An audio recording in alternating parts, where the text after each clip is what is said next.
So what are you doing? Nothing. Nothing? Why not? Trying to get on this Lifestyle Radio website. Sounds like a cool website. Yeah, it's alright. Oh, wait, I might have it. You might have it. You're listening to Lifestyle Radio. Good evening. I'm Coulter Wonkite. I'm already into the 420, damn it.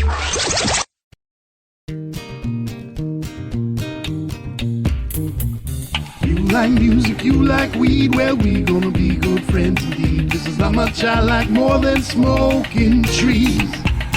They'll make you dance the do-si-do and teach you how the chiba grows. Smoke a bowl on the 420 radio show. On Lifestyle Radio. So what are you doing? Nothing. Nothing? Why not? Trying to get on this Lifestyle Radio website. Sounds like a cool website. Yeah, it's alright. Oh, wait, I might have it. You might have it. You're listening to Lifestyle Radio. The opinions expressed during this show are those of the individual participants and do not necessarily reflect the opinions of their associated organizations or Lifestyle Radio. All right, I had to get that in there. So, for the first time, Mary Jane's here with me, dropping shit. Hey, I didn't drop it. I caught it. We're here at Club Shatterizer. No, it's a J Club Shatterizer. Okay, maybe because you're closer to the French side of the border.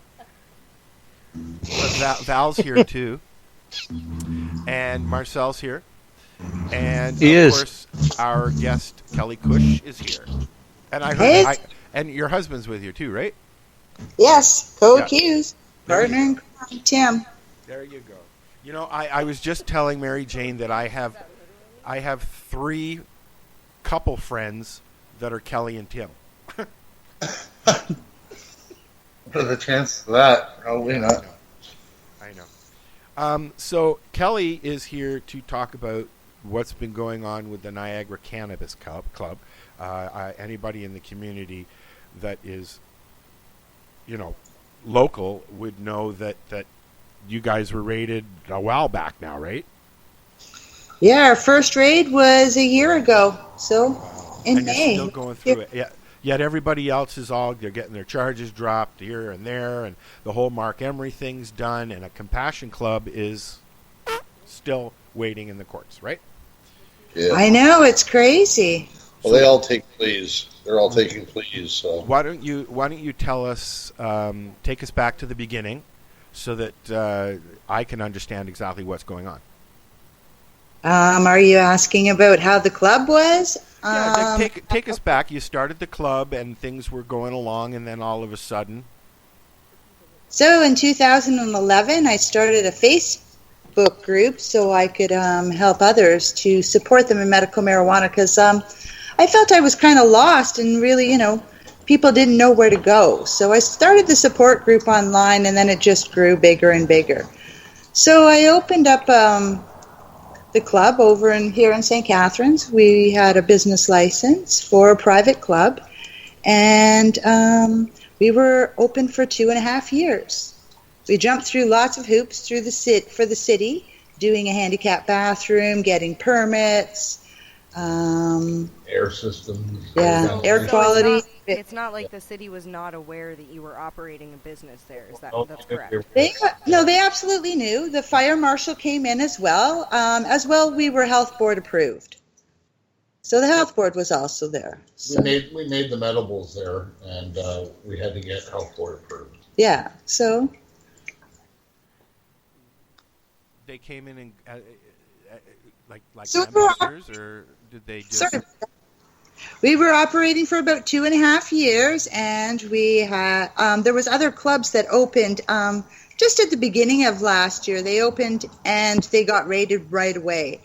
And I guess people started coming to our clubs, and because we refused a lot of people, they started complaining, so they raided our club. We did try to reopen. I wasn't able to go back to the club after the first raid. So some of the members opened the club, and they were there and, trying to operate and show support for other people.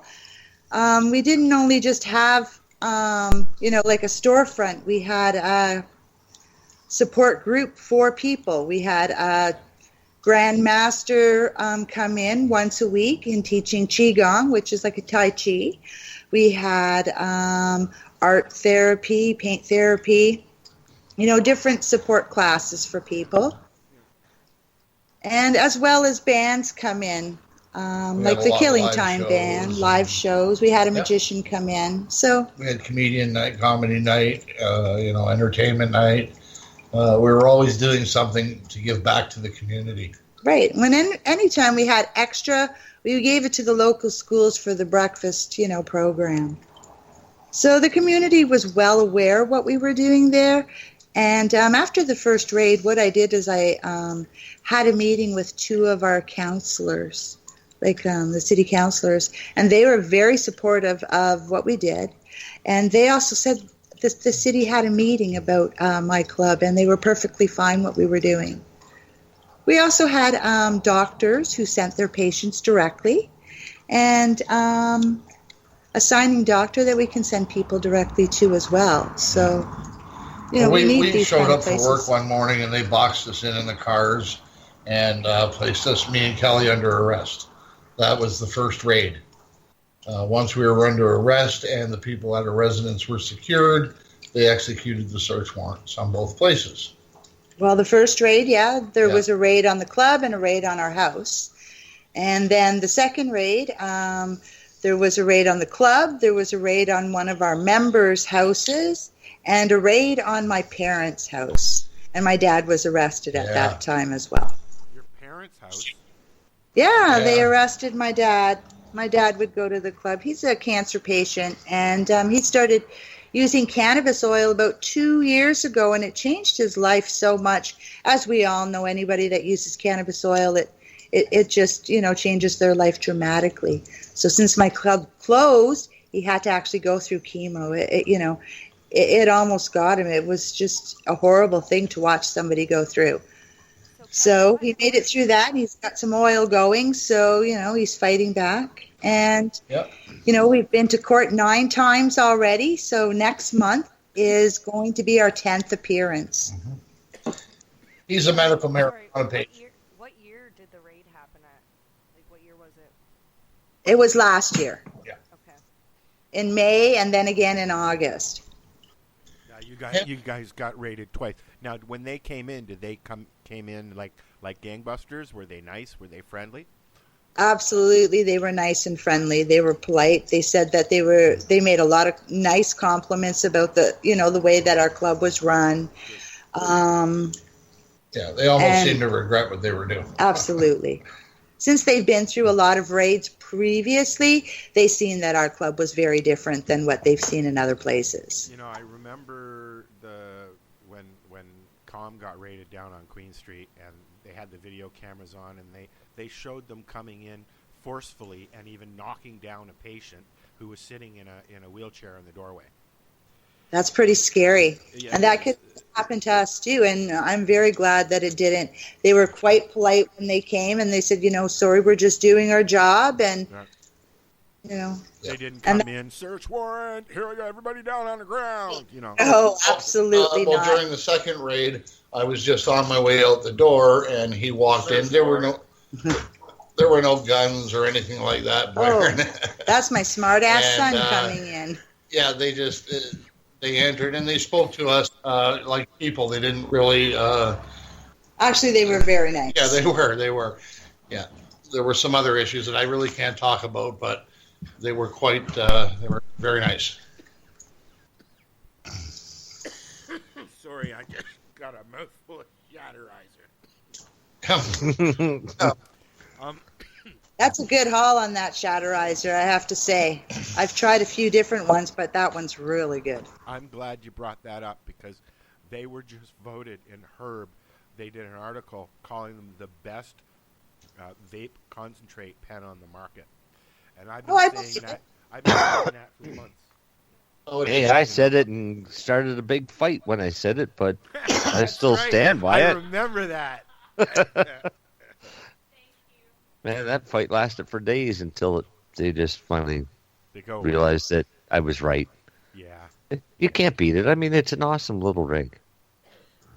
It is, and I'm looking forward to to sitting around the campfire and puffing on them and trying different rosins and stuff. I got my plates. Speaking of plates, I got my plates. Speaking of rosin. So you can go and start pressing rosin tomorrow. Nice. No, I next week maybe. Oh. Yeah. Buddy, where it is now, he's got his kid this week, so. Yeah. To go the week that we'll How old's this kid? I don't remember. 'Cause I mean, I'm not all against child labor and stuff. It's old enough to work. Oh, okay. Never mind then. Younger. Yeah. So, you've been raided twice. You're still in the system, and you're having these fundraisers. And I was gonna come to the first spaghetti thing. It's just, hard to get. Well, that's okay. We're having another one. We're having many more. So our next one is June 2nd. Geez, Al, you can make that. We're offering lasagna this time. I've seen Come your on. schedule. $10. Lasagna this time. So. Yeah. Oh, lasagna. Yeah. Go for it, Garfield. You get salad and buns and drinks. And I will say I was there at the first spaghetti. It was the first spaghetti dinner, was it? that one was, yes. Yes. That was our It was fundraiser. delicious. The spaghetti dinner was awesome, and I'm excited you guys are having lasagna next. Yeah. Whose recipe? Well, I make it actually, so. I was just told by PJ that I can't be heard. So I'm going to do this. Is that better, PJ? How's that? Is that better? I can hear you. Who says you can't be heard? I mean, we can hear you. I was lower than you guys. Now I'm higher than you guys. You're always higher than us. Well, I'm in southern Ontario, so I'm way down here, so bring me up higher. You need to hit on the shatterizer for that. That's for sure. Anyways, so you had thank you. I was just trying to think of that. You just had your court appearance yesterday, right? Yep. Yes, that was our ninth. Yeah. Ninth. So there's 4 of us that are appearing in front of the judge each time we go. Yeah. 4 medical marijuana patients. All of us are legal. 2 of them are cancer patients. And, yeah, we're going up for number 10 next month. And each time we have to waive 11B. Every time. Yeah.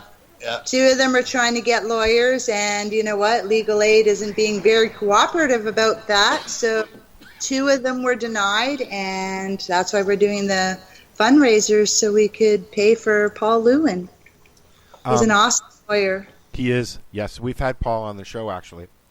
Both him and Jack and Kurt has been on the show. Yep. I love talking with lawyers. So. Well, they did make an offer on the last appearance, and we can't really talk about that. But they did make us an offer for a plea bargain, which, as I'm sure you know, that's what's the result of most cases right now. Yeah. Just say no. Plea bargains. Yeah. Well, it's one thing to say no, but, are you willing to give up all that time in your life, all that energy, and all that effort? Because it's going to take a long time before it reaches the Supreme Court. So, are you prepared to do that? And are you financially to do something like this? Yeah, the tough part is the financial part, because we raised $12,000 already that we gave to Paul Lewin, and we also spent $12,000. So really, that's just a drop in a huge bucket. Yeah, because if you have the funds, or if you can get the funds to do it, it's well worth to stay in the fight and not take the plea. Right. Yeah. Because the plea is basically a win for the prosecution, a win for the defense, but it's a loss for you. Right. And it's a loss for the people. It's a loss for our community because, people keep taking all these plea bargains. Mm-hmm. I'm hoping somebody will be there, fighting, because there's a lot of dispensaries and they have a lot of money. Yeah. Our club was run nonprofit, so people that came to us needed to get free stuff. Yeah. So we need some nonprofits. I know they have some in BC and, Northern Ontario, but we definitely need them in every single city. Oh, I agree. Definitely.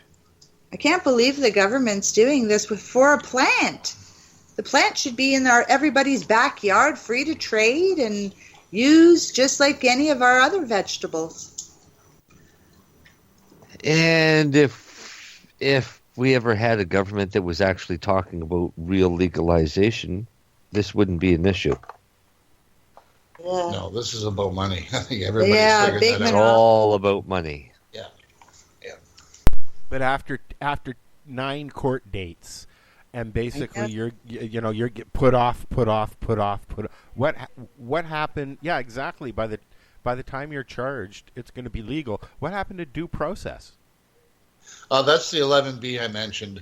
Like I said, each time we go in there now, the only way we can get any kind of a delay is to actually waive 11B.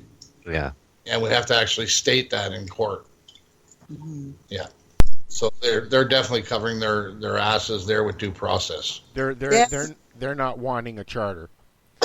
No. And it's like I said, it's getting tough because it's just keep putting off, and every time we have a fundraiser, that whole fundraiser goes for Paul's appearance for one time, and well, it's no secret now. I mean, their case is done, but there was another dispensary that was charged at the same time that ours was. It was a place on Pelham Road in Sacred St. Gardens. Sacred Gardens. Say what it was. And they actually took the plea deal. They were 2 bud tenders. The actual owner of the dispensary, he ran and hid, and they couldn't find him, and nobody knows where he is. So these poor 2 young guys are left pleading, they made a plea deal, and they got absolute discharges. I mean, it'll be wiped off their record in a year. They won't have to apply for a pardon or anything like that, and a $100 victim surcharge. That's all they got. And I think they were caught with, 18 kilos? No, I don't know. Anyway, it's a considerable amount anyway. So the judge himself said that this is the smallest sentence I can give you, that he couldn't impose anything smaller than that. If he could, he would, he said. But he couldn't. So that's where they stand with that. So you should get that judge. Well, we do have that judge. Oh, okay. The question is, like I said before, do you want the deal, or do you want to fight this, and do you want not guilty? Either you're going to say yes, Your Honor, I'm guilty, or no, I'm not guilty. Well, me and Kelly believe that we're not guilty, and that's what we're going to stay and fight for. And hopefully, we can make changes in the process of doing that. Right, because if you can stay into the fight, then eventually a law is going to become of no force or effect. Yeah. Yeah. Right? Because simple logic is basically what the courts have been looking at now. Yep. And once you get convicted for any kind of cannabis offense, you forfeit your right to grow. You forfeit pretty much any right you have when it comes to that. So we don't want to risk that either. Right. Yeah, it's still going to be a hell of a fight. Oh, definitely. This legalization is crazy. People are very excited about it. It hasn't started yet. But people are excited about it because they have no idea what they're getting. They're not getting any form of legalization. They're getting a different form of control. Yes. Absolutely. That's all they're getting. And I mean, I'm excited about it. Oh, I've been talking to all kinds of these people that are excited about it, and I talk to a lot of patients, and I tell them all of these changes have no bearing on you. Don't worry, you're protected by the courts. Yeah. We'll just leave it as that, right? You're not protected by the courts because the courts, although Judge Fallon putting that into his closing argument that dispensaries are the part of the access for patients. Right. That's for sure. He didn't put in his order that dispensaries should be allowed. And that's basically what has to happen is somebody's got to spend the money to fight the government's monopoly. Yeah. Against the government who's spending our money to fight you. It's crazy. People need those places so they can go get their medicine or what they need instantly and have somebody there that they can talk to that has a little bit of knowledge and understanding. Yeah. The doctor doesn't have that kind of time or knowledge to be helping people, really. We don't all have credit cards, you know, and right. Some of us don't have a fixed address. And right. We're in Nova Scotia, and our wonderful province has decided that they're going to go against every task force recommendation. They're going to sell out of the liquor stores. So you can go in and buy your beer, your wine, and your pot all in the same location. Please. The patients have revolted and said they're not going into a liquor store to buy medicine. So Nova Scotia Liquor Corporation has come out and said that they're not going to sell medicinal cannabis products. They're only selling recreational, which means the patients still don't have legal dispensaries to go into to get information and to learn, other than the illegal ones that they keep trying to close.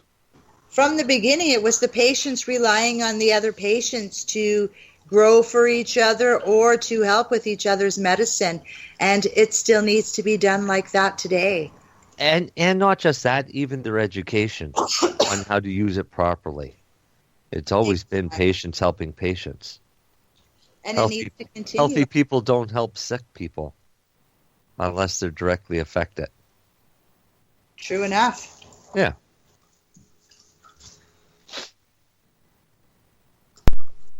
I agree wholeheartedly. We lost Al there. Al was I'm sleeping here. again. I am here. I am not asleep. I am knocking on. I'm getting music for everybody to listen to on our break. Oh, cool. Yeah. Is it Paul? Did you find him? No, not yet. What happened? Yeah, what happened to the guy? To Pony Boy. Yeah. He's down in California. This usually happens with California guests. Oh, because Las Vegas. High. That's even worse. Oh, so he's in a casino. And he forgot all about this because he got on a winning streak, even though he's down like we just set this up this afternoon. There's just been a miscommunications. We'll find him or we won't. We'll have him on another show. But for now, I think what we're going to do is we're going to take a quick break because I want to listen to some Lola Kinks. Oh. That's good. Yeah. Okay, you do that. Yeah, and then we'll be right back. This is the 420 Radio Show. We are live at lifestyleradio.net and on our show site, 420radio.ca. Come on and hang out in the chat room. Say hello. Hi, Hillary and PJ and everybody else that listens. We have two listeners every week. Our two main listeners. Yeah. All right, we'll be right back. Good evening. I'm Coulter Wonkite. I'm already into the 420, damn it. Hey, this is Cheech. And this is Chong. And you're listening to Lifestyle Radio. What is it? Lifestyle Radio. Say it one more time. 420 Radio? Ooh. Please hang up and try again.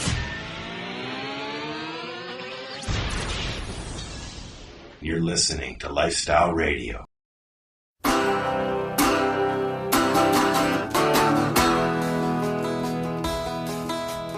Met her in a club down in Old Soho, where you drink champagne and it tastes like Coca-Cola, C-O-L-A Cola. She walked up to me and she asked me to dance. I asked her her name and in a dark brown voice she said Lola, L-O-L-A Lola, Lola, Lola, Lola.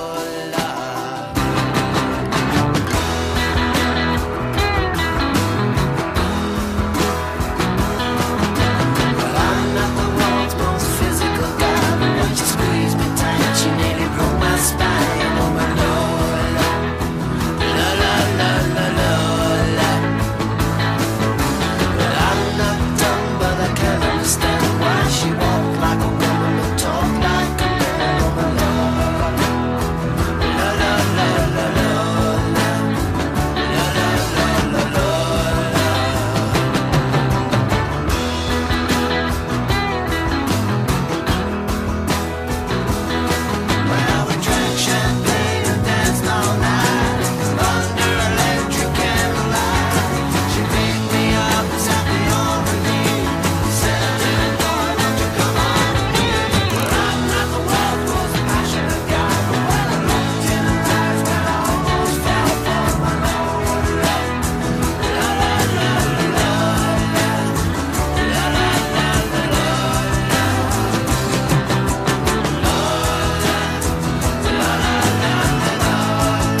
girls are talking.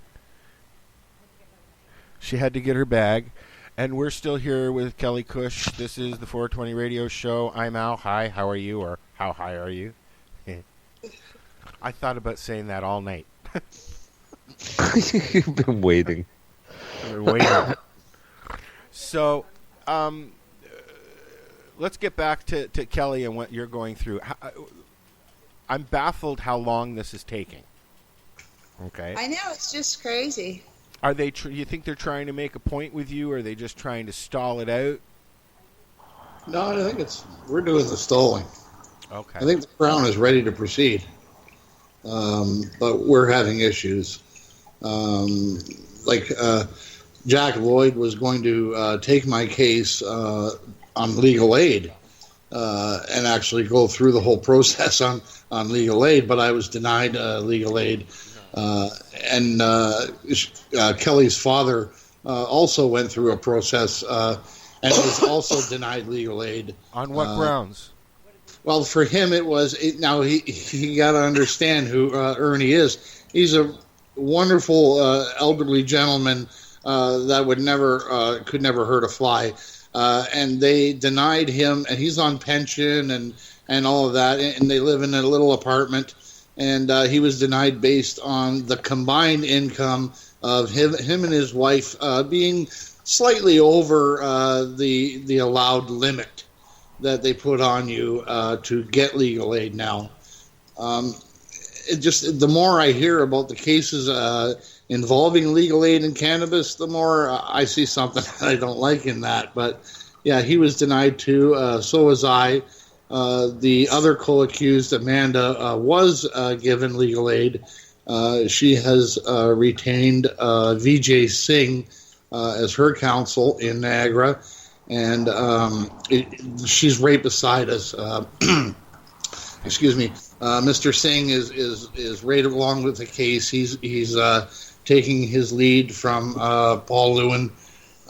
And now I understand Jack Lloyd is going to be involved in the case even more. So the whole delay has been basically been on our behalf. Like I said, we had to waive 11B every single time before we left. So, Yeah, we're trying to get the lawyers situated out. So they want my dad to, they want to charge him with possession, with the trafficking, right? So... Now, my dad's a legal medical marijuana patient, as I said. He's never been in trouble in his life. This was the first time he's been arrested, and he's actually pretty proud that he was arrested because he believes that it's true. It's funny. I got a funny story about that. So, I was arrested for weed, man. Yeah, 70-year-old. Yeah, you should have seen him in holding. I was. They were holding me in one cell, and I could see Ernie coming. Leaving the building, and as he was leaving, he had the puffy chest going, and he had his arms out, and he was striding through that place like he owned it. It was quite a sight. It's amazing how perky someone will get after having to go through all of that. I mean, it's kind of like having a star on your chest. I did it. I was there. I got busted. Now what the fuck am I supposed to do? I survived. Right. Yeah. Yeah. You just have a heart and want to help people, and it just grew more and more and more, the community. And, so now we're at the point where they offered my dad to plead guilty to simple possession. So pleading guilty to simple possession, he didn't even have any cannabis when they raided him. And they're not even. They don't even cannabis in that form. They don't even take into account that puts a record on you for the rest of your life. Wait, no. Wait, he didn't have any cannabis? No, because he only uses it in a different form. So he did have some candy. My mom makes some candy, so Come on, he's tried the Metrum oil, and it actually made him sick. Like the tinctures, my tinctures didn't make him sick. I would fight that some quick. Yeah. Only because if you're saying that it's possession, and there was nothing possession, if they seized nothing... Other than the candy. So they seized candy. How many candy was there? A big bag of candy. Well, define a big bag. I mean, I make I make 100 at a time. So I think my mom makes probably that much at one time too. All right, so that's one flavor. So I make 10 flavors. So I make 1,000. Right. Well, so there was a fair bit, but it was his own candy, and it was for his use. Yeah. And he could prove it. So. Yeah. I mean, if they'd want to charge him for candy. Yeah. So they want to try to charge him with trafficking, so they're just trying to put it down to simple possession. Right. So yeah, they're trying to tie it him still in leaves with a charge, though. They don't care about that. They just want you to be guilty. He's a legal patient. Yep. Correct. He's allowed to have the candies. Yep. Isn't it crazy? The Smith ruling says that he's allowed to have the candies. And Yes. that's the Supreme Court, and that was a unanimous decision. It was never contested. Yeah, but the Niagara Regional Police decided that they wanted to tie him in with the club. Right, because after the raid, Did the candies come from the club? No. the candies were at his. No, those were his personal candies. Can't do it. He's allowed to have his own candies. Yeah. Yeah. According to the Smith ruling. Yeah. Absolutely. Yeah, Owen Smith fought hard for that. That's right. Yep. We know. But that's exactly what it is because of that, he's totally exempt of all of this crap. But what he's up against is he has no legal representation now. Okay? Right. Because He he gets can't no get a lawyer. Yeah. Here's a 70-year-old man that's got to defend his own case in court now. Yeah. Yeah. That's our justice system. Who just went through chemo treatment too, so Yeah, he he's just somewhat finished the confused and stuff still, and quite fragile. So we're taking into consideration to try to figure something out for him. Too. And that's just the tip of the iceberg. Then we got the other co-accused, Amanda Keeping, who another cancer patient. Yeah, she has terminal cancer throughout. I don't really want to talk about it. She wouldn't want me to, but she also got charged with trafficking. She also got charged with possession. She got all of the same charges because she was minding the club while we weren't there. The members insisted that that club be open. It was their place to be. It's their place to assemble. You guys know. You guys know what it's like to have that kind of a social club. So she was there, and while she was there, she had her meds there. Her meds were kept in the vault, as we asked. Because we didn't want anything to happen a second time, just because we knew that there were going to be our members there, our patients. Yeah. So we didn't want anything to happen. So we insisted everything be put away. Well, they went and they raided again when we weren't there. They went in and they found all of her stuff and said that we were trafficking that stuff, or that she was. I'm sorry, I've said too much. I'm getting the wave of the hand from the chief lawyer over here beside. Yeah. Don't go too far. Yeah. But yeah, that's this is what we're up against right now. It's like a big attempt in order just to get us shut down, and that was the bottom line of the whole idea behind us being raided, was get them shut the fuck down. And we did. But the town doesn't, or the city doesn't mind you being there. Correct. They're pretty supportive. I had a meeting with our previous mayor. Our current mayor has actually been to the club, and he said there wouldn't be any problems. And there wasn't any problems for 2.5 years. So why don't you go and talk to, or did you ever talk to the chief of police? So, no, I haven't talked to him, but I do have a meeting with the mayor. The actual meeting was supposed to be today, but they phoned me and wanted to reschedule, so our meeting's going to be in June. So, a meeting with the mayor of St. Catharines. Yeah. So, if anybody wants to join me. What I would do is I would ask the mayor if you could have the chief of police in that meeting. That's a good point. Never thought of that. Because the chief of police might be a good guy to have on your side. Yeah. We need to start somewhere. It's very scary, though, like we have to go in front of this mayor and, present. But no, I mean, for them to come back and raid you again. Yeah. All right. That usually means the chief has been involved somewhere along that line. And if the mayor doesn't have a problem with this, and you have the chief and the mayor in the room at the same time, you could pretty much figure out what's going on. Right. True. Right? Right, right. That's why I say, try and see if you can get a meeting with both of them at the same time. That We would can be get to the bottom of it for sure.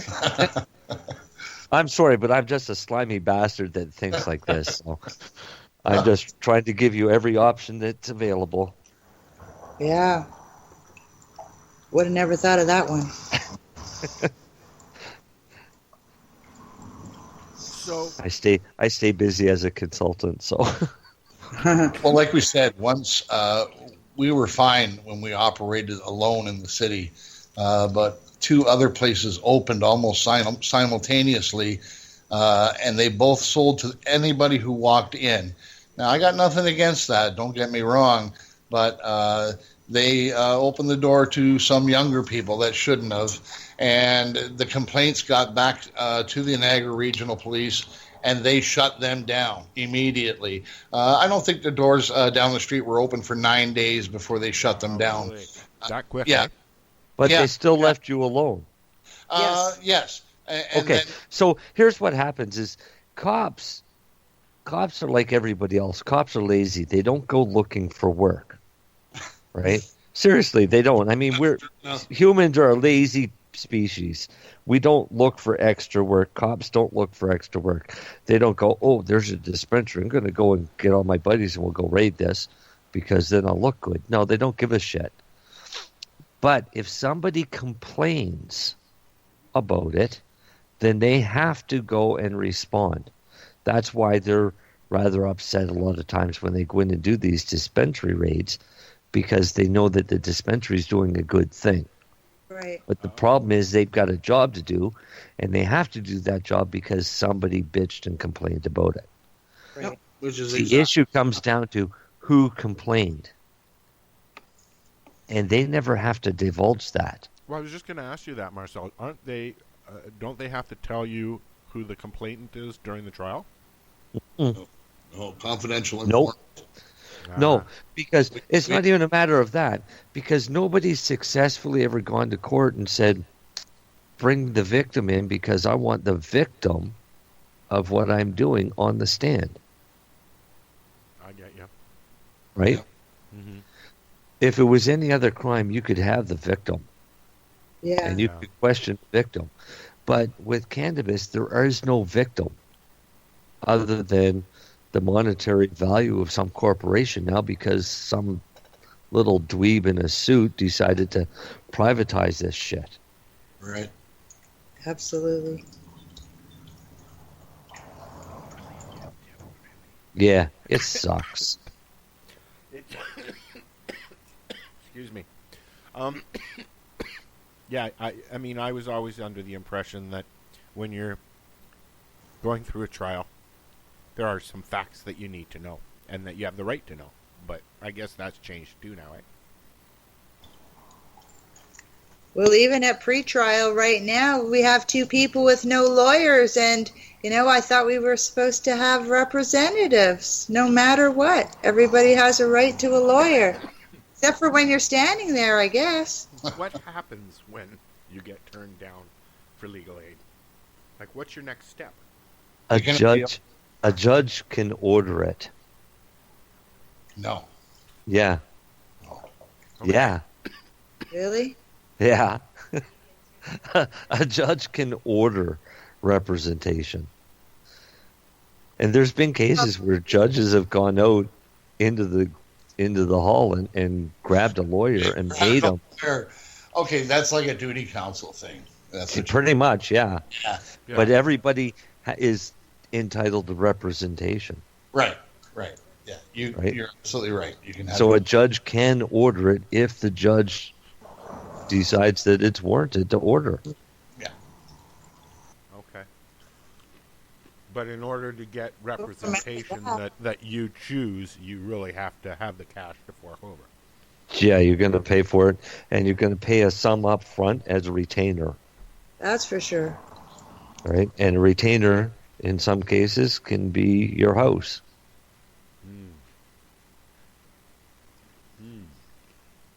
Yeah. The Matterizer just walked in. So it comes down to how much can you afford, and how long are you willing to go with the fight? Because if you know you're right, it's worth it in the end. But well, I will say you got to try to make sure you get a judgment that recoups all your legal costs. Yeah. Paul Lewin has just been an amazing lawyer. Like Kelly said, we have only paid him $15,000 up to this point. 12,000, and he has just done above and way beyond $12,000 worth of work. He's almost day and night on our case, and now I find out that, like I said, Jack Lloyd himself was going to take me on as a legal aid client. You guys know who Jack is and what he stands for. Well, he was fully prepared to go ahead and take me as a legal aid client. Had that have worked out, but these lawyers that we had, like these, really, truly are concerned about our cause. That these guys are the real thing, and they're not just in it for the buck. Because they're activists as well, just like ourselves. Just as we are, yeah. They really are. See, that's the problem, is lawyers can't do a whole lot of pro bono work. Right. Because they're limited. And I know that I had this conversation with a lawyer out of Ottawa a couple of years ago. They're limited to how much they can do pro bono. And they can offer to do legal aid, but the person has to qualify for legal aid to be accepted. Yeah, but what happens when you don't qualify? But here's the problem with lawyers. As soon as you accept somebody's chit for legal aid, then you got to start accepting everybody else's chits for legal aid. Are lawyers not bound in Canada to accept a number of pro bono cases a year or something like that? They're actually limited to how many they can accept. Oh, okay. That doesn't make sense either. No. But it was probably lawyers that come up with that rule. I don't blame them. Right? They have to eat too. Yeah. And pay for law school. But yeah, some rich kid lawyer couldn't open up a practice and give away law practice for free to everybody.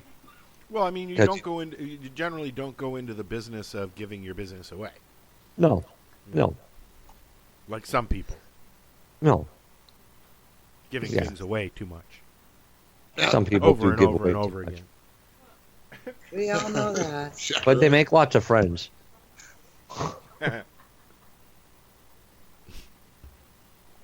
Mary I Jane know, made still a funny, but you didn't hear it. Obviously. Yeah, she's not saying much. Can you turn your mic on? He won't let her near the mic. Turn your mic on. I can't turn my mic on unless I go in the other room. I can mute my mic. Turn.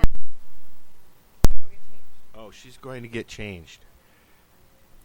What's she going to change into? In the middle of a show? This isn't video. I think they're having a pajama party or something. I don't know. Wardrobe issues. But it's radio. We're not going to see anything. What are you doing? No, you guys don't. I just sit here and I'll see for everybody. Maybe she'll just change her picture in a different dress instead of the green one. Yeah. Mary Jane has Crohn's, and when she goes out and eats food that she likes, sometimes it comes back and smacks her. She eats food that doesn't like her? So she needs comfort and snuggly slippers or something. I don't know. Oh. Yeah. She should have started in pajamas. Oh, and pillow fights, Matt said. And pillow fights. And pillow fights. So, pillow fights and legal cases. That's today's subject. We were supposed to have Ponyboy from Los Marihuanos, but we'll get him back one day. It's because he got high. Yeah, it's because he got high. Yeah. He did. Yeah, me too. So how about we take another break? I don't even have a song loaded. I'm going to load a song. Some Killing Time Band. Yeah, what about Killing Time Band? Yeah, what about Killing Time Band? Yeah, love them. Hey, do you know what? Hey, Brad. Know We're something? going to have Killing Time Band playing live at Harvest Fest. Nice. Are they coming out too? No, I don't know. There you go. I'm kidding, man. I tried. I know there's a bunch of guys coming there that are going to be playing. Oh, yes, Royal Kush Band. Yeah, the Royal Kush Band will be playing. John Geddes Band, really good band. Really cool music. Don't know who that is. Impact 11, No Issue, Trainwreck. Actually, there's quite a few bands. There's 15 bands, I think, lined up so far. Nice. Oh, cool. Wow. Yeah, so That's 15 big. bands. There's vendors, music, dab bar. And we'll be doing our show on the Friday night. Yeah. I don't know what we'll be doing, but we will be doing something. Well, Royal Kush Band, I know, is one of the bands playing Friday night. Yeah. Plus lots of vendors and lots of fun and lots of crap to do. Well, I hope so, and I hope that there's a place for me to put a chair, because I plan on doing some sitting. Well, you got to bring your own chair. I will. Okay. Your own tent. Yeah, and I your don't own need tent. one. I have a Matrix, a Toyota Matrix, and the back, when you put the seats down, is just big enough for a twin bed. It slides right in there. I have my own little camper. You got to figure it out. Perfect. Oh, yeah. I went camping like that last year. I'm looking at the reservation confirmation for a cargo van. You're going to do that, are you? Yeah. I'll just throw a mattress, the air mat. I'll throw everything that I'm taking into the van, and then once we get set up, I'll just throw a mattress in the back of the van. Well, yeah, basically the same thing. And Mary Jane's bringing a tent trailer, like a pop-up. It's a pop-up, and she's bringing the family. Oh, awesome. Yeah. Can your kids help me roll joints? Because I'm going to need to roll a lot of joints. The little fingers are perfect for rolling. I know. She and said, I have no, they're too problem young with, for that still, but I will. I have no problem using child labor. There you go. I can pay them. We are making changes in Canada. That could be one of them. Yeah. You're allowed to have kids work in your garden. That would be wonderful. It would. Kids really love that. Oh, yeah, because their little fingers could pick off spider mites. Oh, come on. That's slave labor. we went to a song, right? We're not on air, right? Yeah, we're on air. Oh, here I thought we went to a song. No, we're back. with the song. Oh. Did you We ever never find had a a song yet. Hello. Did We you ever didn't find break yet? Oh. So your spider mite comment has just gone out to the world, Marcel.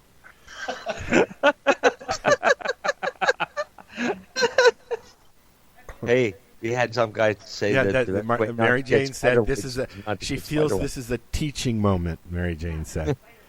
Oh, what's she going to teach us now? About spider mites. She's learning. Oh, is she? Yes, she's learning. Yes. Oh, she's got probably little tiny fingers. She could probably pick them off. There you go. Bring out your natural aphid self. The bug in you. That's okay. I'll get some praying mantises. Oh yeah, I saw an article about that. Buddy had praying mantises like in his grow room. Oh, it's awesome, but ladybugs are better because you can get them. That's what you hear. The majority of people use. They'll actually ship in ladybugs, right? Yeah, you can buy like a box of 10,000. Cool. Let them. So I found what I wanted to find, and we're going to go to a break. And then when we come back, we're going to continue our conversation with two very loud chicks behind me. In pajamas? No, just one. Oh, just one's in pajamas? Just one. Is there going to be video or pictures or anything? Guess who's in pajamas? Mary Ann. Mary Ann, yeah. Really good All right. We'll be right back. All right, Captain. Are you looking for cannabis news, education, and people's opinions? Are you looking to learn what Canadian and international cannabis advocates are doing? not only now, but what got them to this point in their lives, and what does the future hold for them. Do you want to learn how patients are using cannabis as their daily medication, or learn how their cannabis use helps them with their medical condition? If you answered yes to any of these questions, then I'm going to suggest to you to tune in to Lifestyle Radio. Catch their live weekly shows and have your questions and concerns answered and find the experience you're looking for. Monday, catch your weekly news broadcast with the Reef Reporters. Then on Wednesday, get several hours worth of cannabis public education. We get things started with Cannabis and Coffee with Tamarawana. Then tune in and catch Pottawa with Russell Barth, who calls himself the world's angriest pothead. Finish up your evening with the award-winning Pace Radio Show with Al Graham and joint host Kim Cooper and Alicia Yashishin. No week would be complete without tuning in to Friday night's program, the 420 Radio Show featuring Al Rapp and the 420 Radio crew, Mary Jane Baker and Marcel Gignac. Cannabis is a lifestyle, and you can catch all your cannabis lifestyle information right here at lifestyleradio.net or at our sister site, 420radio.ca.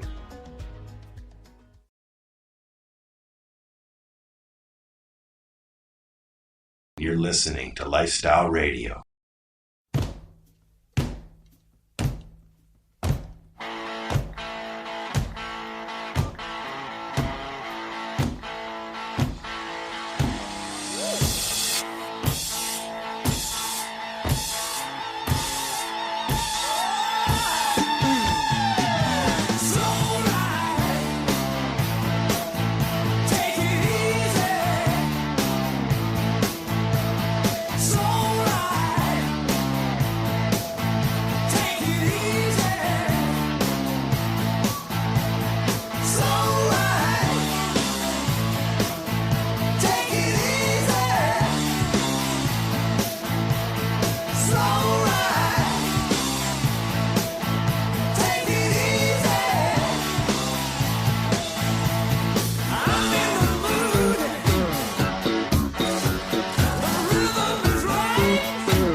Oh!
Yeah. This is 420 Radio Show. And this is Al the time has of the almost show. caught his breath. This is the time of the show where I like to just sit back and let Marcel play with the microphone for a little while. Because he got high. Well, Are you somebody having just handed me a blunt. Yeah, well, I'm waiting for you to catch your breath. Okay. So we were talking off air. Oh God! Get that Like away from we me. normally do. We could continue the conversation, but Al's just going to interrupt us anyway. So we'll wait till he turn finishes. off my mic and cough in quiet, and you can continue the conversation. Fuckhead. I forget what we were talking about, though. Paybacks. Do you remember what we were talking about, Kelly?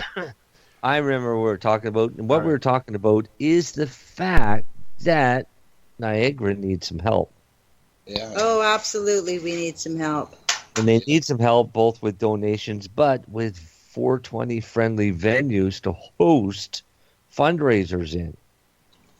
So they can go and change these stupid archaic laws once and for all. Yeah, we definitely. Yeah, go help them out, damn it. You guys had a venue booked, right? For We your do have first one right now. dinner that was like it was canceled last minute. Yes, it was. Yeah, and you had to scramble to find something, which you were lucky. I'm glad you found something that worked. 2 days before our fundraiser, it was canceled, and we had to find something at the last minute. But we still managed, to raise some money, and we give 100% of what we raise to the lawyer. So, why was it canceled? Because marijuana's. Because it's involving marijuana, and the Legion didn't want anything involving or promoting of marijuana. Well, no, we shouldn't say Legion, dear, because there was two executives that made a decision that we weren't allowed to be there 2 days before the actual event. But it wasn't the Legion themselves that represented as that. It was just those executives. So those two executives, Right. yeah. That As made well, that it did go further. I was going to sorry to cut you off, Kelly. I was going to say I have heard over and over and over that the Legion halls are the ones that are being receptive to the cannabis music community, and that surprises me. Well, especially since we have our mum meetings every month in the Legion. Right. And there was an issue, like I said, they did have a meeting, and they also had a vote. So there's new people in. There's a new president, new vice president. All the positions are all changed. So, and my brother is actually in one of those positions now as vice president. So his group will make a lot of changes for that Legion for the better. And my brother started a support group for the veterans there as well. So, awesome. Yeah. Positive So new came out of it changes. anyway. Good. Despite all that, yeah. Mm-hmm. Yeah, something good came out of it. So in the meantime, we're going to be back at the community center, which is at 3 Leaside Drive here in St. Catharines, right near the Mandarin. And for $10, we're offering the spaghetti lasagna dinner with all the fixings, including dessert. What kind of dessert? Well, whatever my mom's making, she makes all kinds of stuff like banana bread, coffee cakes. She made cupcakes last time as well. She made an assortment of desserts. So Mario and Luigi dress up and they deliver the spaghetti dinner. Saw those pictures, yeah, so it's a lot of fun for the kids. Or bring your whole family for $25. As well, we're going to have some raffle prizes and a penny table. So you guys dress up a lot, don't you?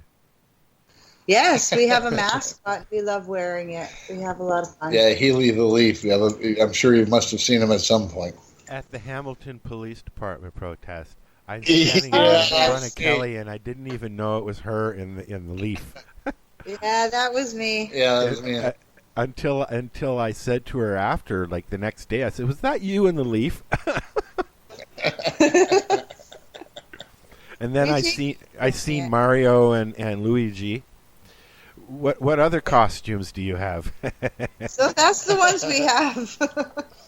We have to make some more. We didn't make them Ariel and Luigi, but Tim made our mascot. Oh, cool. So where do you go now? Like what is it you're doing? You're raising funds. You're looking for looking for venues. You're looking for lawyers. We need something that we can bring the medical patients to, where we can openly speak about our medicine, without worrying about, whoever might be hanging over our shoulder, or if we smell like weed, or we just want that kind of a venue that we can feel at home. And if somebody wants to sit at the table and smoke a joint, that's fine. Maybe, we could have the Killin' Time band come, or, some other event like that, or some kind of even like a Niagara Cannabis Cup or something like that. Another band I have not heard yet play live. I haven't. I know them. They've been on the show. They've been on Al's show. But I've never heard them live before. Oh, they're totally entertaining. They captivate you. Brad just has a way of just keeping your attention throughout the whole show. He's people. Yeah, he's a fantastic guy. I've heard. Yeah. Yeah. So, do you folks have a Facebook? Do you have a GoFundMe? Give us some URLs and stuff like that. So we do have a GoFundMe, and I don't even know how to really use that, so I don't know how to access that. I guess we could just post. Jump on Facebook, Niagara Cannabis Club under Facebook groups. We have a public page, 2 public pages, and 1 closed group. You're probably best to go ahead and join the closed group, and you can get all of our links and all of our information right there. Also, the 2 public pages, Kelly, she'll post the GoFundMe page and stuff there. I believe the GoFundMe is under the Niagara Cannabis Club. Right. If you search GoFundMe Niagara Cannabis Club, you're probably going to find it.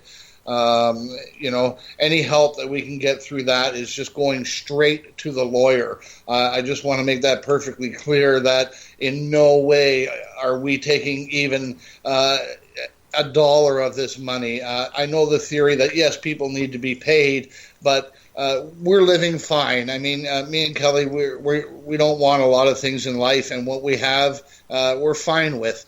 All that money that goes to that GoFundMe goes right to Paul Lewin in order to continue the fight that we have to go through every day. And like I said, he's doing it on a low budget as it is. So,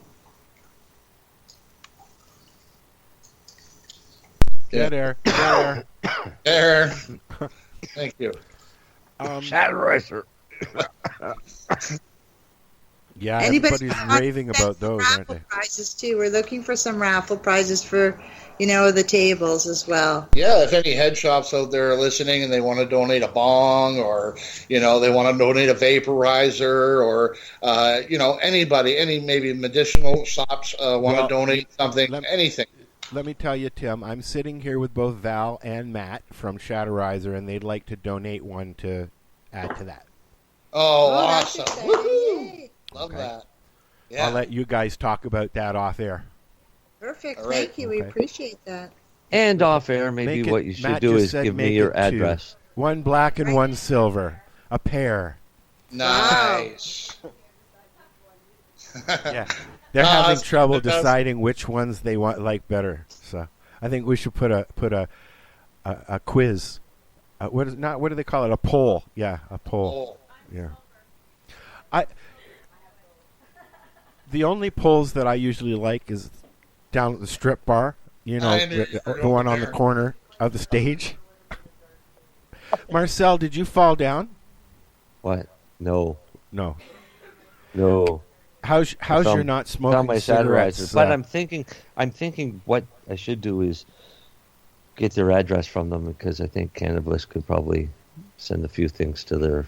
There you go. And that would be so awesome. If anybody listening wants to get a hold of Kelly or Tim, look them up on Facebook and donate away, because there's a lot of good causes out there, but this one's local to us, so Well, it's not local to me. No, but it's local to me. It's halfway across the country for me. Yeah. You be quiet over there. Okay. Sorry. Hey, is the water dried up yet? What water? I don't have. Water. I live on top of a fucking hill, dude. No, come on. You're so difficult to talk to. I know. I feel bad for all those people, but I drove for years. I drove along that highway. Every spring, I would see all these houses sitting like little islands, all by themselves, out in the middle of the river. And you drive by thinking, you know what? If there's a flood, why in the hell did you ever move there? Yeah, because you have a warped sense of humor. It's not a warped sense of humor. Every year it floods. No, it's one. Okay. If you're going to move to build a house somewhere, you take a look at, okay, what's this going to do in this spring? Is it going to be 5 feet underwater? Because that's probably not a good spot to build a house.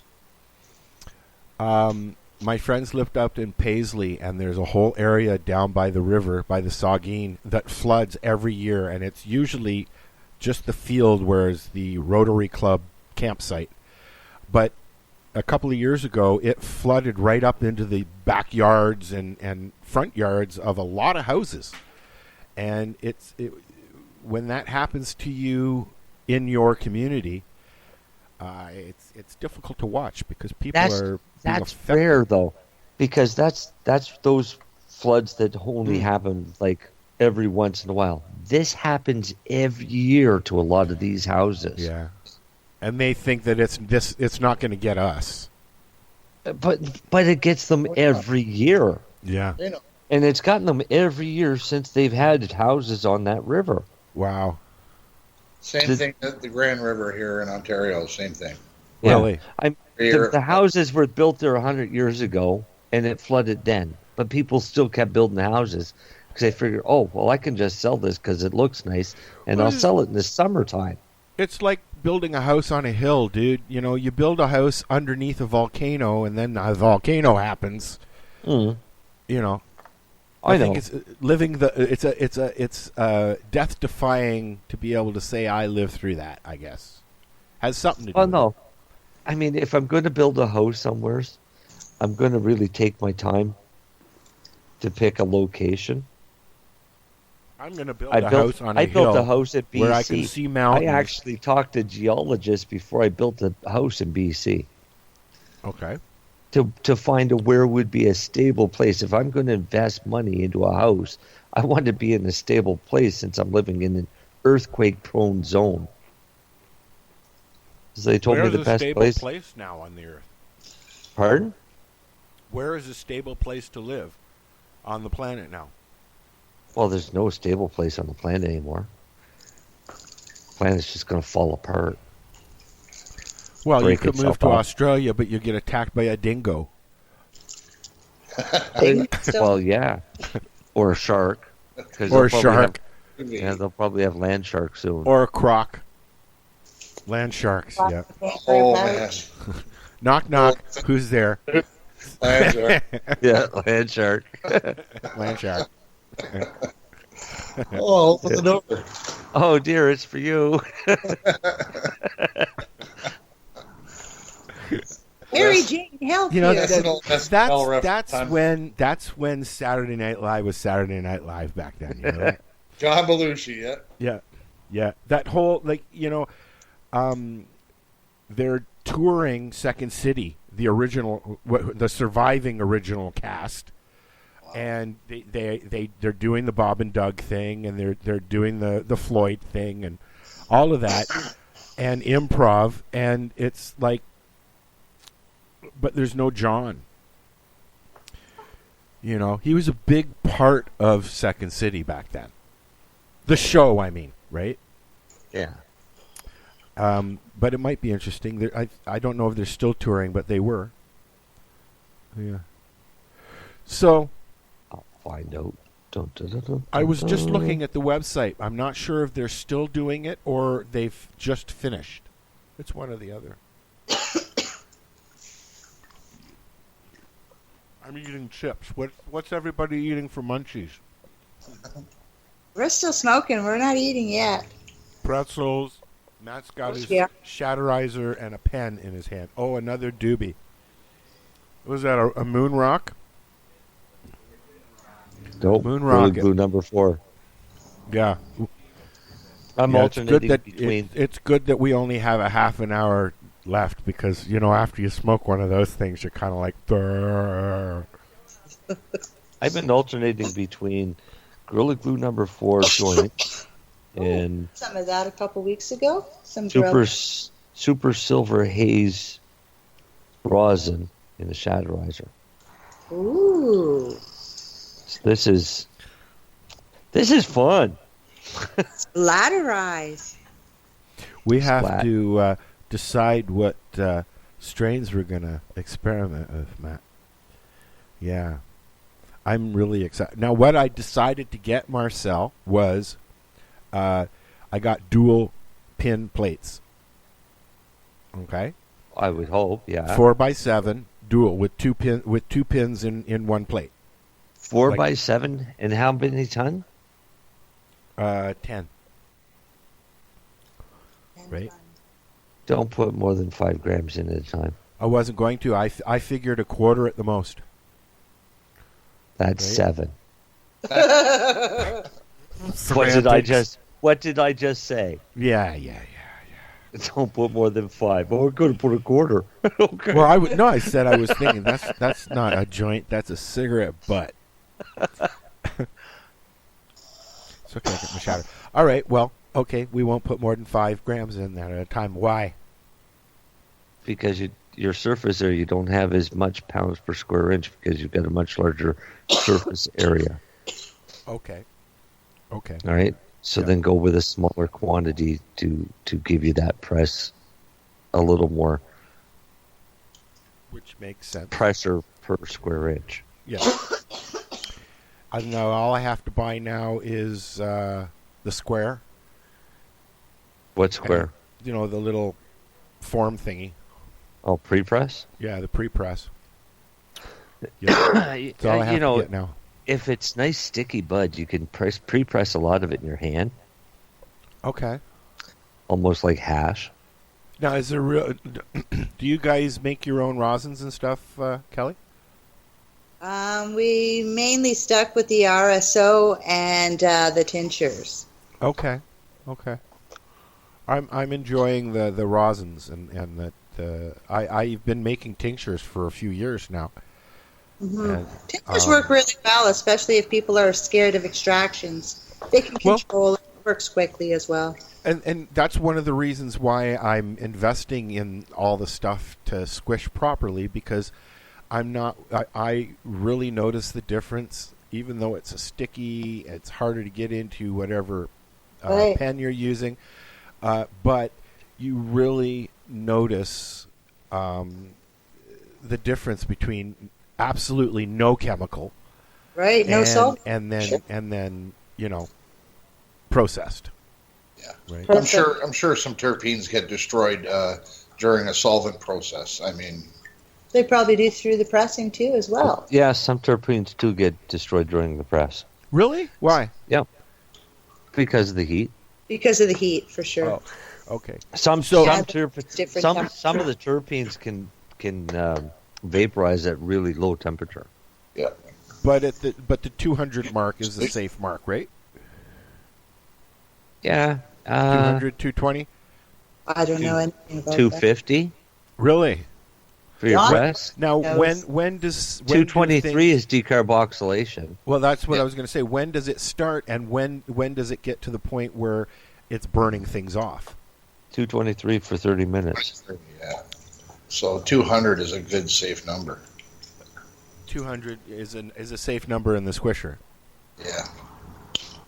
Okay. I don't know. It is. Well, we'll see how good the meter is, eh? Somewhere around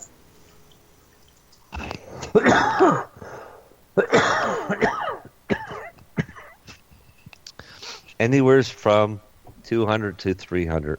Okay. Is an ideal temperature for pressing. Okay. And the higher you go, what's the difference? Okay. So lower temperature, you're going to get more flavor, which means you're going to retain more terpenes at a lower temperature. Okay. Higher temperature, but you're not going to get as much rosin. Higher temperature, you're going to get less flavor, but more rosin. Okay, potency-wise, which is better? Probably low temp. And split it in the middle? Yeah, I mean, there's no difference. Why not bud twice at 2 different temperature? If it's the same bud, it's not going to be a difference in strength. Now, are we decarboxylating before, or does this decarboxylate enough? It'll decarboxylate. Well, because you're dabbing, you're going to be doing the majority of the decarboxylating when you're doing the dab. Okay. Yeah. Right? So it's not necessary. So it's not a matter of decarboxylating. It's a matter of being able to melt all of those little trichomes into a liquid. Jelly. I call it a jelly. You don't want to go over really 300, well, you don't want to go over 325 because that's when you start vaporizing. Yeah, okay. Right? Or vaporizing THC. I mean, you're already vaporizing terpenes and things like that. I have found that in my Herbva, my product pen, my pot pen, 360 is the optimum temperature, which is 120 Celsius, something like that. Right. But I go that, Fahrenheit with this stuff. But that depends on strain and how dry the strain is. Yeah. My volcano's set at 363, so. I remember the first time I went into a vape lounge, they had all of their volcanoes, because we were just learning back then. We're talking 11 years ago. Yeah. They were all set at 420 degrees. Yeah. You know what I'm talking about, right? They didn't know, and we didn't know. I mean, I'm sure we knew, but we were experimenting. You know. Anyway, you didn't know. No. I didn't know. It just seemed like the right thing to do. I said, "What's the best temperature to put this thing at?" I don't know nothing about it. They said 420. Okay. And that was on a vaporizer? On a volcano. Oh, wow. You wanted to burn some benzenes. Yeah. Bone stimulant. So what's the temperature you use for a dab rig? 320. For a dab rig? Oh, for a dab rig. I don't know. I don't have a dab rig. Okay. High temp. We use our shatterizers. Good point. We don't. Yeah, that's right. And it's on. I have mine on white. Hey, they're all having a little party over there at the table, and I feel left out. Matt's the expert. I would like to know what the actual temperatures are. Matt has a rather large blunt in his mouth. I don't think he's an expert at anything at the moment. Oh, here he comes. You better get him ready. I got a question. I got a technical question for him. Hello? Hello. Can you hear me now? I can hear you now. All right, Matt, I got a technical question for you. What temperatures are produced at the 3 levels on the shatterizer?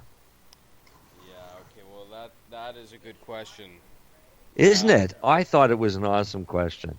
It is, and it's one I can't answer at the moment. Oh, okay. It really depends on how long you're holding it. The longer you hold it, the hotter it's going to get. So it's a hard question to answer. So you're basically going to make me go out and do this, aren't you? Because now Do you know have I'm one of going those lasers? No, but I want one. I want one. So if I go get one, all right, we're gonna add it to the list. They're $20 a Canadian Tire. Yeah, I know they're not much for one. All right. All right. So by next week we'll have an answer. How about that? Oh, you're gonna go and get one, and you're gonna test it too? Yeah, we'll all test it. Yeah. Okay, that sounds fun. I'm curious to see what temperature's produced. I'll be testing in a ceramic one with Watson in it. Is it? Do you? I would think that it would be fairly consistent per unit because the coils are the exact same each unit, right? I don't know. It's a matter of quality control on the manufacture of the coils. I think also you may run into, depending on how strong your battery is at the time. If you have a low battery, you may get a different result. Right, and I'm thinking fully charged battery. It stays on for 15 seconds, correct? Yeah, So then doing 5-second intervals, do a temperature check. Or you know what? You could play the game that we like to play, where you turn it on and keep sucking for 15 seconds. Yeah, no, I heard that game. I was on there with you, and that's not a game. I did that, didn't I?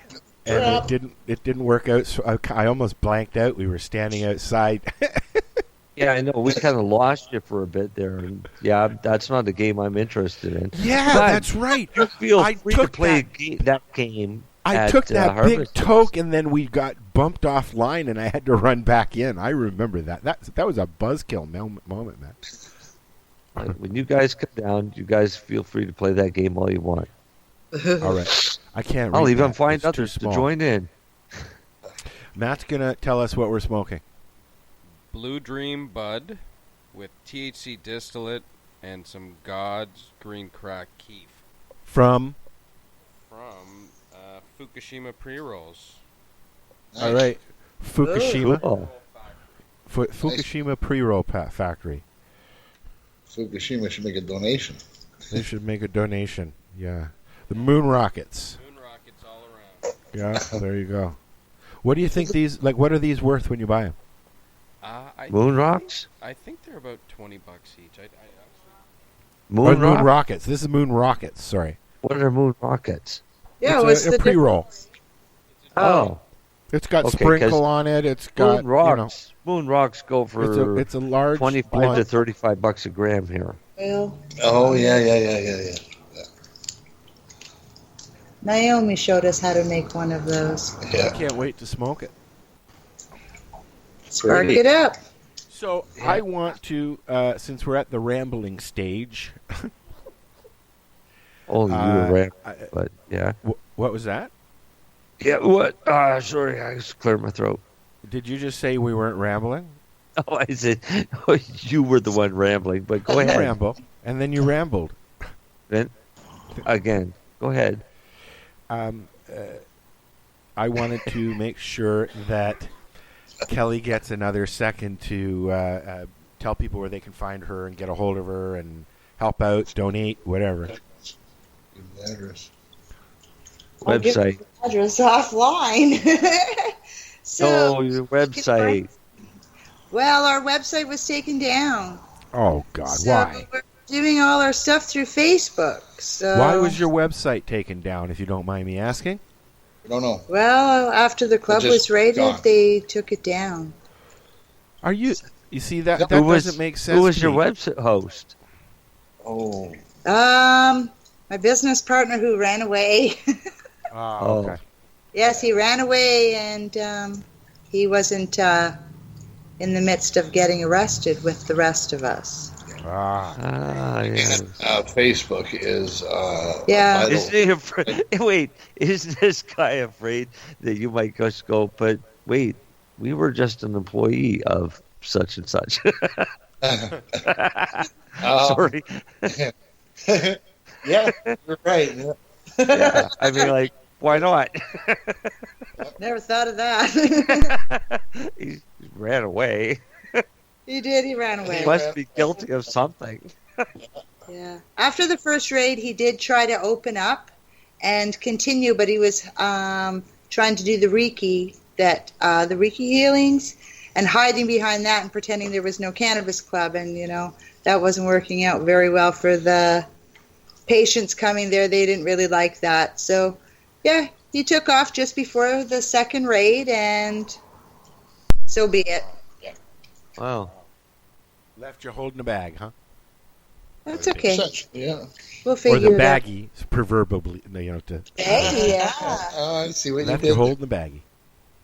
Yeah. Very clever. That's okay.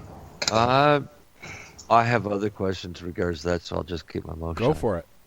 No, I can't. Oh, okay. No, maybe. What? Sure. No, I don't think it's something that should be divulged.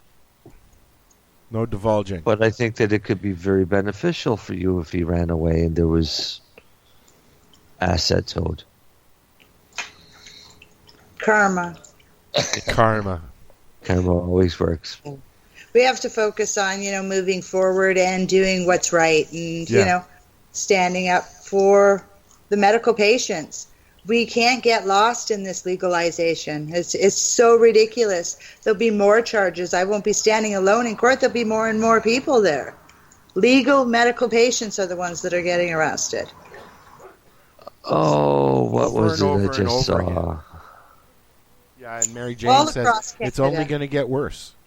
Yeah. I'm actually a little bit not afraid, but concerned because I like to walk down the road. I've been walking the streets of Toronto smoking pot since I was in my early 20s. And Val says the same thing, and it's not going to change. I'm sorry, but I'm always going to be anticipating, there's that asshole cop who's got nothing to do, and his wife called him an asshole this morning. Yeah. He's going to come over because I'm sitting here having my medicine. You can't do that. Yes, I can. I'm legal. Let me see your license. Well, it's my MMAR. Oh, no, don't give me that shit. That's what you're going to start getting. That's what happened to us up north. Right. I don't know if you heard that story, but No. After the first raid, me and Kelly took a much-deserved trip out west, and we had a plan. We wanted to see how the operations were all the way across Western Canada, which we did get a really good chance to do. We've seen a lot of dispensaries, talked to a lot of people. But on the way home, we got into Northern Ontario, and we were passed by an oncoming RCMP. OPP, pardon me, by an oncoming. And about 5 minutes later, sure enough, they had turned around and come back after us. Keep in mind, we're up at the furthest north you can be in Ontario. So Yeah, there's no higher roads than that. There's only bush out there. Yeah, we're way up on the Trans-Canada Highway number 11 up by... We were in Where's Hearst. Robert? Up by Hearst, So, yeah. Moonbeam, Yeah, Hearst out in area. the middle of nowhere. So these cops went by us. I don't know if they had plate recognition or whatever, but we were out on our own recognizance from the marijuana charges from the raid. So sure enough, they pulled up behind us. They pulled us over.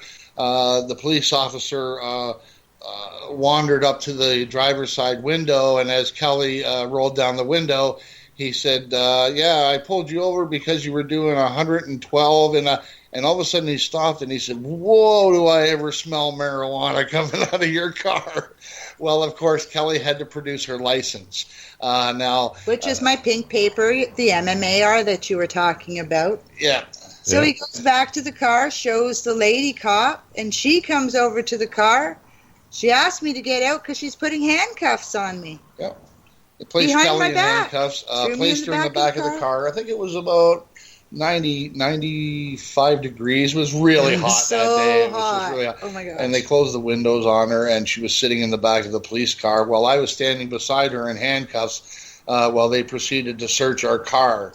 They tore it apart, everything. Suitcases along the side of the highway. I don't know what they were expecting to find, but they didn't find it. I think I had under 20 grams, right? I had under 20 grams. My license was for 15 grams per day, so 20 grams should be no big deal. But nope, they wanted me to come back up because I was going to court and I needed to get my fingerprints done, and it was such a shamble. So, Paul helped me plea out of that one, which I shouldn't, but you know what? A one-way drive, 9 hours to fight this, it was ridiculous. And she had the MMAR paper. She had her prior MMPR. No, my MMAR. Well, we had them all. We had all your papers with us. Yeah. We gave them all to that officer. Yeah. And they ended up coming back telling us that that was not valid because of the expiry date. And, they're uneducated up there, and they didn't know anything about the Allard ruling. Plus, Kelly fell into the area of the Allard ruling where those medical marijuana patients it didn't apply to them. I don't know if you guys know about that. There was a brief period there where... between certain dates. Yeah. There's only some of the MMAR patients that were grandfathered in, not all of us. Right. Yeah. So mine was actually on the date where it didn't fall in, where it was still grandfathered in. Right. Well, would they really know that standing on the side of the road, though? No, they wouldn't have known that. Like, I mean, they're doing what they're told to do because it's their job, and then they let the courts deal with it. Yeah. I get calls from dispensaries asking me what the cutoff dates were. It was September, wasn't it? September for growing. Well, okay. It was March 21st. Or April March 2014, MJ says. What? April 2014 is what... March 31st is when it was supposed to happen. Okay. Isn't it so ridiculous, though? I mean, it's our medicine today, it was our medicine yesterday, and it's our medicine tomorrow. Come on. What's changed? But, wait. Exactly. So have you heard about Bill 30 of the 2018 Cannabis Control Licensing Act? Oh, I've seen people posting about those, yeah. Intoxication in public place. A person who is intoxicated from cannabis must not be or remain in a place described in paragraph A of the definition of public place. Dude, when I'm smoking pot or vaping it or a PCA ingesting officer may arrest without a warrant a person whom the peace officer believes on reasonable grounds is contravening subsection 1. Just wait, it gets better.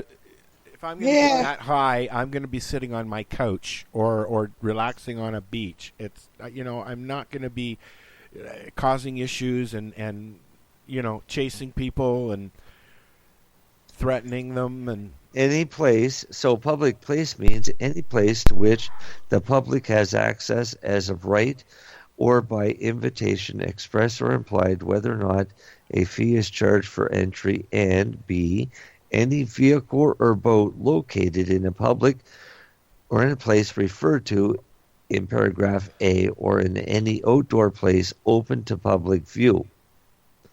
I read, Marcel, about campers, and you're allowed, if you have a medical license and the driver is not taking part, you can happily drive down the road with people medicating because that's your residence, that's your home, that's your private residence. It's classified that. They've actually mentioned that in the regulations. That's just stupid. That's crazy. Because I'm serious. For a patient, patients aren't going to apply to this anyways, because there's patients that if they don't smoke, I don't want them on the fucking roads. If there's people smoking on the bus, isn't the bus driver getting a contact high? Like, isn't that going to go into his system? Wouldn't it show up in his blood? He's not allowed to. They're not allowed to smoke on the bus. That's a public place. Okay, so I'm sitting there and my backyard goes out on a street, so I'm sitting there having a few people over and we're smoking, but the smoke can't go past my property line. It just has to stop. So now there's another industry that's going to come along. How to keep the smoke within your humble abode. What happens with those vape pen people that have those big clouds of smoke that are so ridiculous? But you know how the way this is worded is I can sit on my front step, which is on private property, even though it's seen from public property. I could sit in my front step and smoke all I want. But the smell's not allowed to go past your property line. Prove that it did. Or Mary Jane's got a point. You're not allowed to be in view. Even it doesn't state that in this. No, it's not that ridiculous. No. There are other ridiculous parts, though. Yeah, it doesn't say that you have to hide behind your house. I'm not fucking. I'm not 15 years old, and back I've been behind smoking joints. back behind the trash bins with you again. Yeah, but I've been smoking joints on my front step for years. Do you think I'm going to change?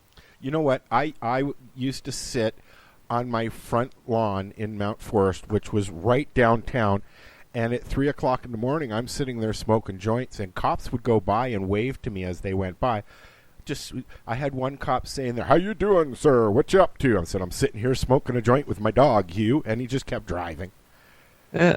You know, I mean, like, they get to know the people who are out, and they know who the troublemakers and who aren't. I mean, if you're blaring your music all the time, smoking pot, and yelling and screaming, you're going to have a cop knock on your door. But if you're minding your own frickin' business, why should you even have that worry? But you're going to now. So, we were driving out to visit some friends, and a lady in front of us stopped in the middle of the road. And I was rather concerned, so I jumped out to find out what the hell was wrong with this woman. And right behind us was a cop. And it turns out she had a medical emergency, so we ended up, I got the cop to call an ambulance. Of course, 3 more cops show up. Well, while I'm on the side of the road with 3 cop cars all surrounding our car, one of my buddy drives by. It must have been 5 minutes after I got in the car to leave, because the ambulance taking this woman away, I get a phone call from him freaking out because he figured that they busted me.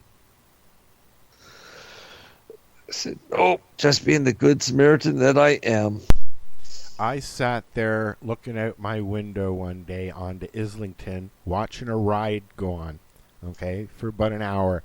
And then my buddy comes up and over the hill, and I'm like, oh, no. And they pull him over. No license, no insurance. Had his kid in the car, coming home from work. He just says, "Man, I live right there. Please, I won't do it again. I'll get everything straightened out." And the cop let him go. Yeah, just because he pointed. "That's my parking spot right there." He said, "Park it. Don't go out again." You know. So, I mean, you don't get those breaks anymore. No, we used to get amazing breaks when we were kids, where the cop would pull us over and take our bag of joints and tell us not to do it again. Yeah, don't do that again. Yeah, we knew what he was. Yeah, we knew what he was doing with them, but we didn't get busted, so it was easy enough for us to keep our mouth shut. We had cops come in on a noise complaint for a New Year's Eve party when I was living at home. And the cops come in, and they took it as far as strip searching one of my buddies who had a warrant in the kitchen. Okay, but they walked up, and there's an ounce or two sitting on the table, and they just walked over, took a sniff, and threw the magazine on top of it and said, "Get rid of that when we're gone." They wanted nothing to do with it, and that was, I was 19, I guess, so I was 70s. Do you remember when I said cops are lazy? They're just like everybody else? Exactly, but they don't give you those kind of breaks anymore. Sorry, they don't. No, because cops get quotas now for busts. Yeah. Right? So getting a bust is the big thing for the cop. Yeah, That's like Mary Jane's just said, because it's still illegal for now, it's an easy bust. What's going to happen when it is legal? It's going to be an even easier bust. Well, yeah, because they're going to be coming out with this laws, right? Person who is intoxicated from cannabis must not be or remain in a public place, right? The cops are going to have a heyday because they're going to bust everybody for being high.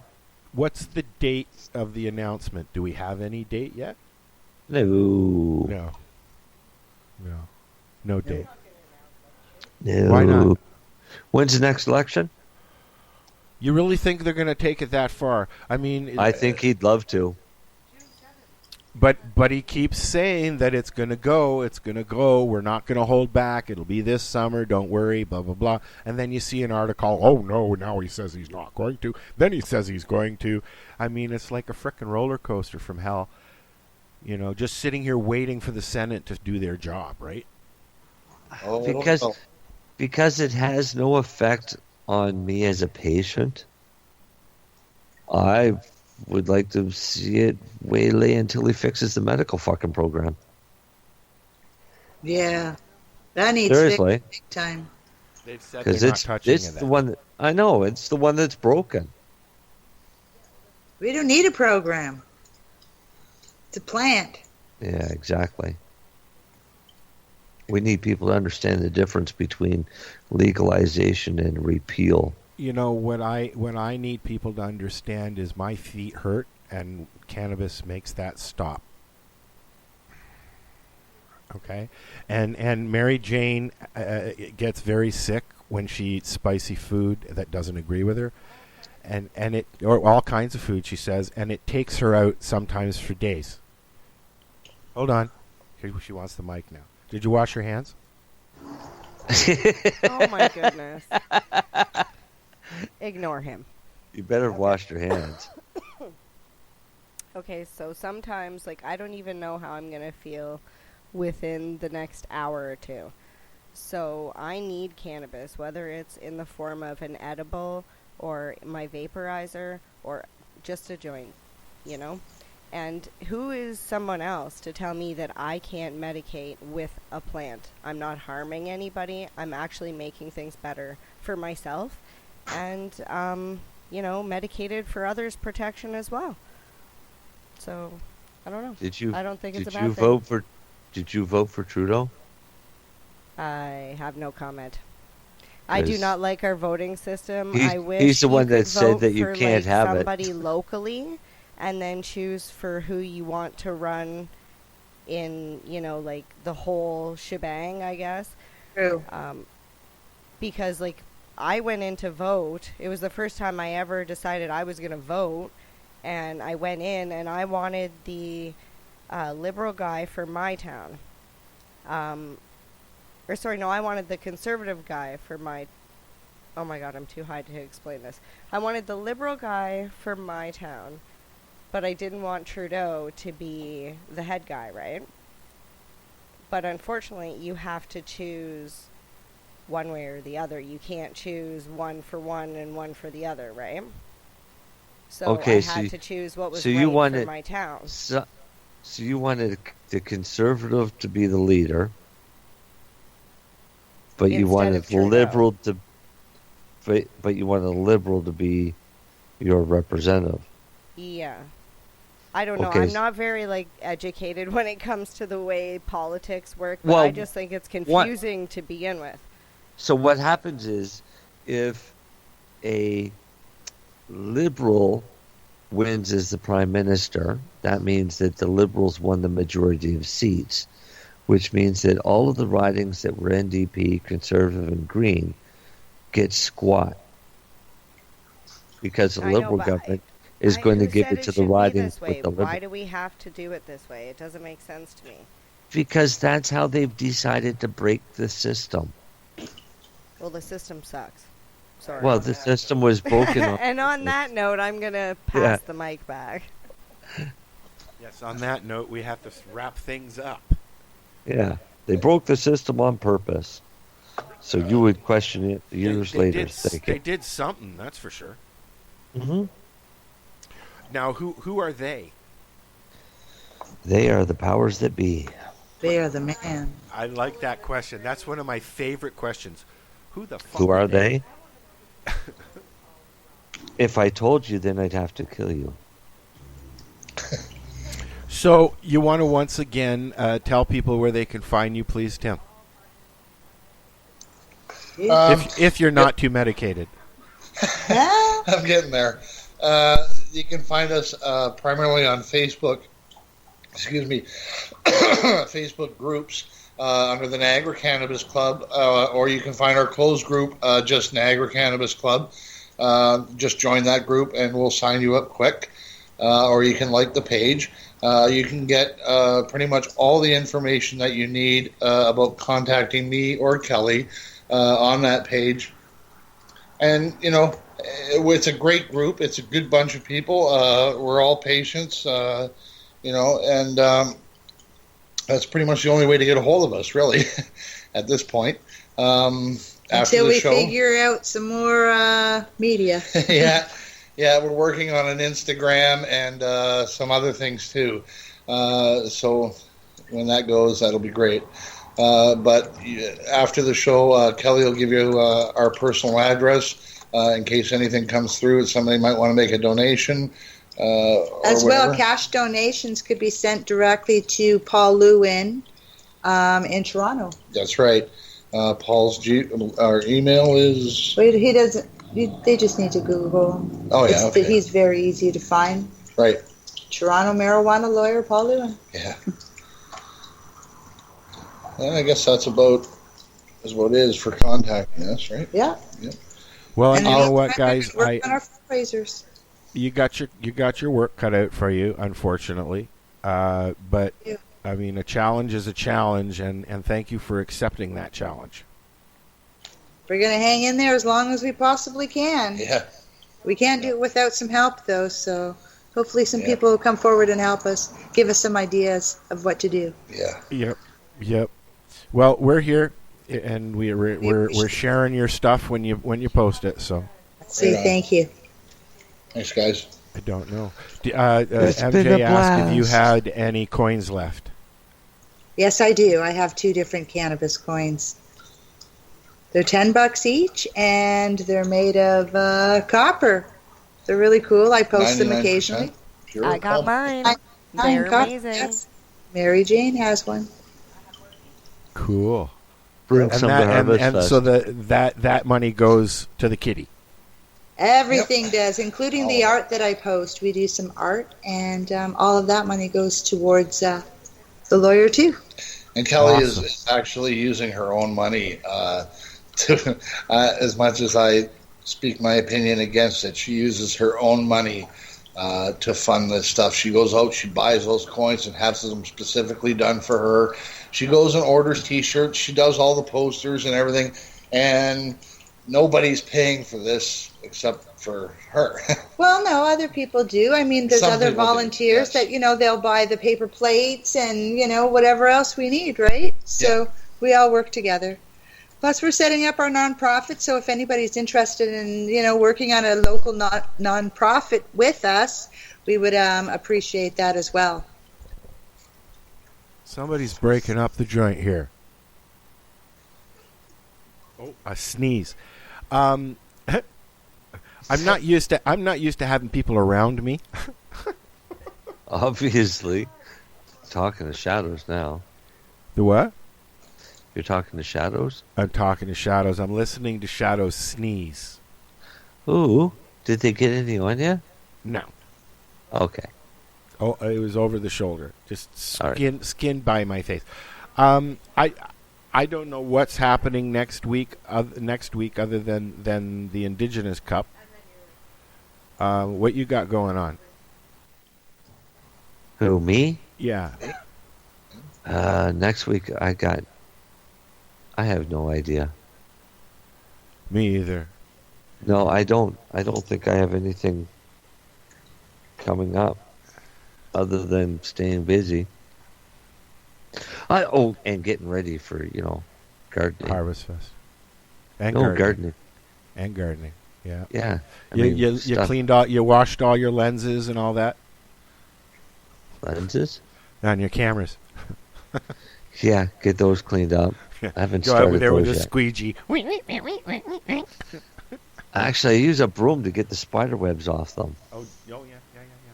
Cool. That's the pain in the butt, is having to go or watching this big gigantic tarantula walk across the screen.